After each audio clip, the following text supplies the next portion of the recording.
Go Squad TV. So there's a report about Jayson Tatum from an anonymous assistant coach trashing Tatum, saying that Jayson Tatum's all about Jayson Tatum. And they're not surprised that Jayson Tatum and the Celtics are struggling, being that he feels that Jayson Tatum's about himself and not about the team. And as long as he's getting his numbers, the team is gonna he doesn't really care about team success. Um don't know what to really make of it, because I think to a small degree, I'm not gonna say to a big degree, you need Tatum to win. You need Brown to win. But he might be right on Tatum.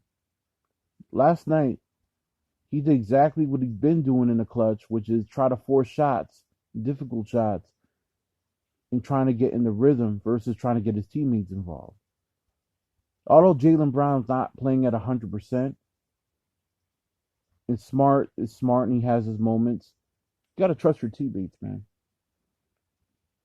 I understand being a superstar. I understand that, you're the best player, supposedly, I say quotations, on a team. I still think it's Brown. That's just me personally. Y'all could kill me all you want, but it's just how I feel. I prefer to watch Jaylen Brown over Jayson Tatum. That said, that's not discounting Jayson. I just think that I feel like what Ime Udoka's learning is that you can't make Jayson Tatum into LeBron James. And now, that's a credit to LeBron James. LeBron James doesn't really look for his shot first. He's always more of a pass first guy. His numbers, his offensive numbers are always kind of like show you that he's more of an offensive guy. Ultimately, his game is really to pass the ball more. You're asking a guy like Jayson Tatum, who's always been the best player coming up on his teams, or one of the best players on his teams, going back to high school, to become a facilitator. I'm starting to wonder if what I said a couple years ago was true. Like, you can't expect Jayson Tatum to be a facilitator. That's just not his game. That said, I think every star has little bit of selfishness in them, good or bad. I've been said that, but I also feel that I just think that dude needs to really have a coming to Jesus moment for himself and realize that, you know what, if I trust Jaylen and I trust Marcus, we're not having these trade rumors every damn day. We didn't have Time Lord last night. I was totally against giving him that money, and I still feel that way. I don't care what anybody tells me. I'm not doubting Time Lord's talent. What good is talent if you can't stay on the court? That said, I know a lot of you guys like Dennis Schroder. I think he's a great player. I don't think he's a fit for this team. Dennis Schroeder's a point guard that goes for his offense first. His assist numbers are like at 3 assists a game. Basically what he is always around his career.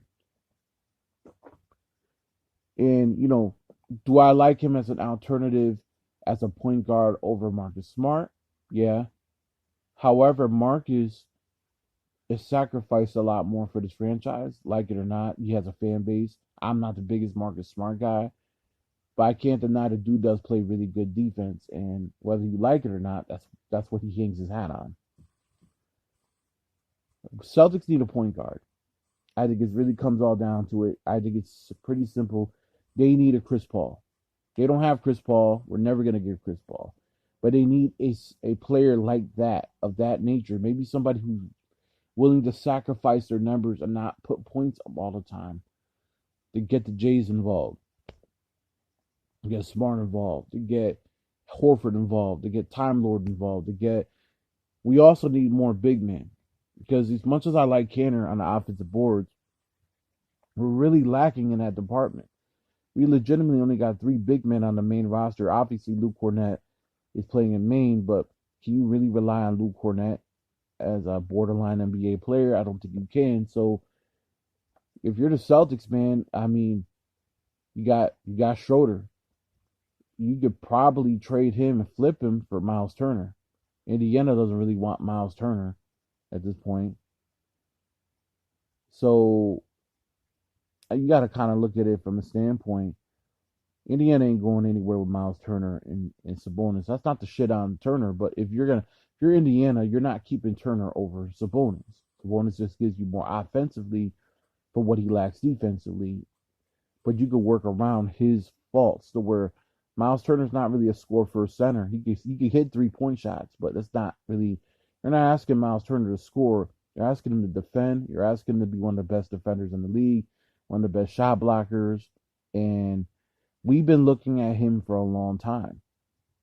He doesn't have much years left on his contract, so if you're gonna make the deal and send Schroder and maybe one of those bench pieces, maybe one of those guys like I don't know, maybe Naismith, because it seems like he has a trouble. Much I like Naismith, he definitely has a problem with being consistent. He just doesn't seem to be consistent enough to be on an NBA roster for the guy picked 14th overall. Romeo's got to show us a little more offensively. But I like where Romeo's going. I like his progression. He's impacting games. So like I'm not really too mad about him as much as I may have been maybe in the past. But we need to do something, man. We need to do something to take the pressure off of Jayson and Jalen. They need to get. You can't expect Jayson and Jalen to average 5 or 6 assists a game. That's a jump. You're never gonna get that from these guys, especially Jayson. Jalen can pass the ball. He's not gonna get the assist numbers per se, but Jalen's more capable of moving without the ball and being a catch and shoot, moving without the ball, moving with the ball, and being able to move around on the court. He's able to be a little more of a threat when it comes to passing and being able to get to spots. To where Jayson, I feel like the best way you're going to get assists out of Jayson is by running posts off him. Run him off put him on the block, run him on the post. You have to deal either with his fadeaway, his turnaround fadeaway, or you're going to have to deal with him passing the ball out to an open Jalen or an open Marcus or whoever. This idea that Jalen and Jayson can't play together or won't play off each other, well, I'm seeing that people are trying to find ways to come up with stats that back that up.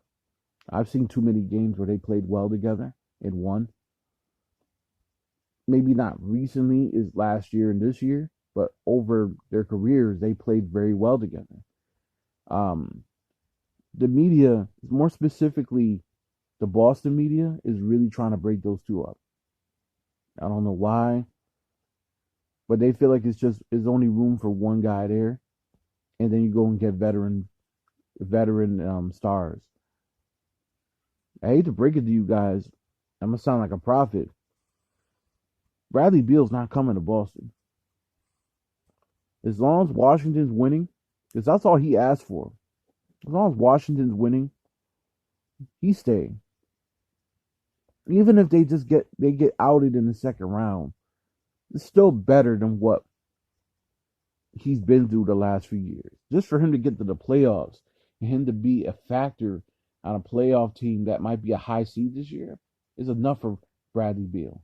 Zach LaVine's definitely not going anywhere. I know he signed to Clutch Sports, LeBron's agency, CAA, Clutch Sports, but he would be a fool to leave that Chicago team. He doesn't even have to be the main guy, and they'll somehow win. Got a guy like DeRozan who plays well with and without the ball, a lot better than he used to. And you got Vooch there. You got Lonzo there. They won a lot of games without Vooch. You know what I mean? So you got Caruso. You got White. You got a lot of guys on that team. They're a very deep team. I don't see many teams challenging them in the East outside of maybe Brooklyn and Miami. The Celtics just need to figure out. The Celtics just really need to figure out a way to get another big man and probably to get Dennis Schroder off this roster.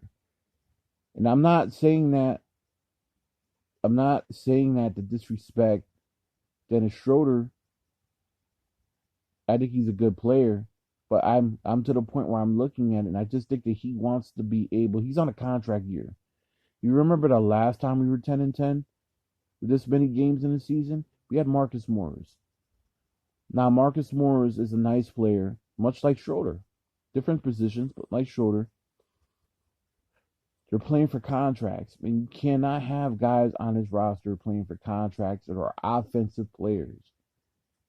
And it's not to say that Schroder doesn't make an impact on the defense end, but the shots that Schroder takes, he takes a lot of good shots, but he also takes a lot of bad shots. And his job is to get the players involved, is to run an offense. He's doing some other shit. He's scoring. And I think a lot of people are enamored. He's won us a few games. He had 29 points. That's great, but that's not what we bought him in here for. We bought Dennis Schroder in here to be a facilitator, to be a defensive guy, to be a bench option off the bench that is a reliable option. However, we also bought him in because we could raise his trade value. And the better he plays at the deadline, we could trade him and we could get a big man and maybe a couple other pieces. That's your best bet if you're Boston. Otherwise, you're just fucked this year. But I just think that, realistically putting fandom aside, I think that's what we need to do. I think we need to look at, right now it's not December 15th, so we can't trade Schroder right now. But you're seeing that as good as Schroder is, and I like this confidence, I like what he brings to the table as an offensive player. I don't like it on this team. I don't like it on this team. It just doesn't fit what we're trying to do. We need a point guard who's a point guard. A guy that's going to say, fuck my points. Let me distribute the ball. You got Peyton Pritchard on the bench who's going to give you points and be a microwave guy once he gets healthy. Because I don't think Peyton Pritchard's healthy. I honestly feel like since he broke his nose, he might be a little hesitant. He hasn't really been himself. The aggressive Peyton Pritchard that we remember from last year isn't the same guy this year.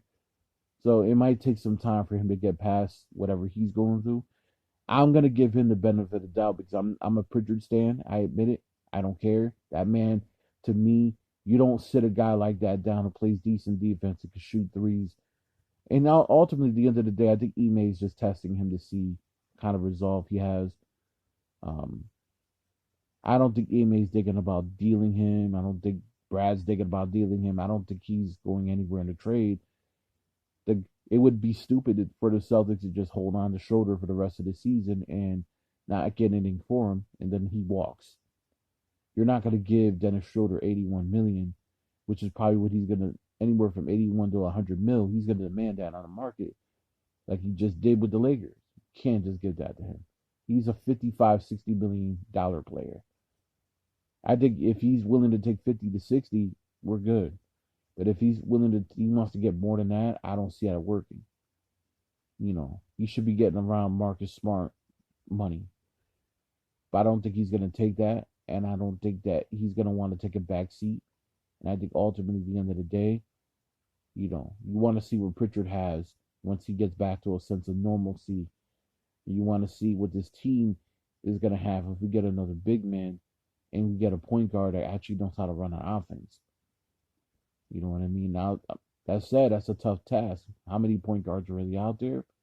I don't know, man, but we need to do something. We need to do something. There's something about the DNA of this team that ain't right. And I feel like Jalen's getting a lot of blame for no reason. The dude played decent for a guy that was on a minutes restriction with a hamstring injury. He actually had a game-saving block in the fourth quarter that people are not talking about because obviously we lost. That said, it's still early, 10-10. I hope we're not a 500 team the whole season. I said yesterday, I think we're bound for that. I hope we're not, though. And I hope that Tatum can ever get his head so far out of his ass. I hope that he's able to finally realize that there's a bigger picture here. You want to win a title so you get that all-star respect. Gold Squad TV. Leave a like, comment, subscribe. Let me know what you guys think. Gold Squad TV.